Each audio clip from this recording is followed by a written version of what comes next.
Good Wednesday morning, everybody. After putting a call out for submissions back in the spring, ROM has curated 60 pieces of artwork that represent the diverse experience of youth through the pandemic. A first of its kind for ROM, this crowdsourced exhibition provided a platform to young artists to share their pandemic experience.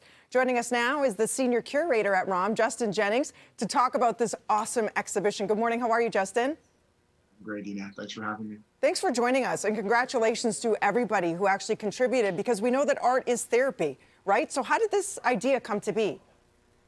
Well, like everyone, we really struggled at the ROM to figure out what we were going to do in the pandemic and how to deal with what was going on. And we finally decided after a few months to really focus on children's art as one of the areas, because children tend to say, tell us how it is, how they're feeling. They don't hold back. So we wanted to get their feelings, get their emotions, and sometimes, they strike to the heart in ways that adults can't. So we wanted to hear their voices. And as we say, we're looking at some now, a picture is worth 1,000 words. Sometimes we can't speak it, but man, is it ever thought-provoking and powerful when you see what they end up creating. So what ages are we talking about in terms of contributing their artwork, and what was the reaction like? Yeah, so age 4 to 18. So, little kids, youth, up to, older teenagers. And then, any kind of arts. You're seeing, the shoes here. You're seeing portraits. We had a go-kart entered. So anything, dances, anything that people thought was art. And we had 2,300 submissions from across all of Ontario, Thunder Bay, Ottawa, etc. All sorts of people, lending their voices to this exhibit. How do you even decide what goes in then as the senior curator?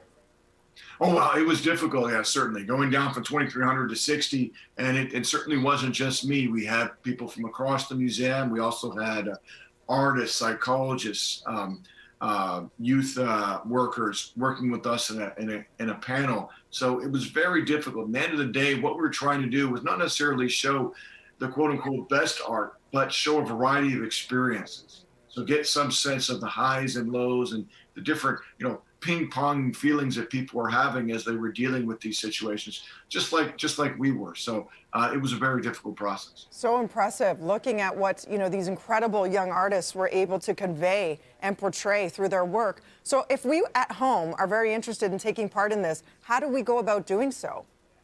Well, of course, you can always come into the exhibit itself.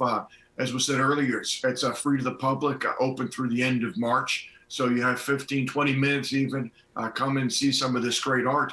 But what you can also do is just go onto our website. All 2,300 of these submissions are there, and you can scroll through, see some of the videos, see some of the art.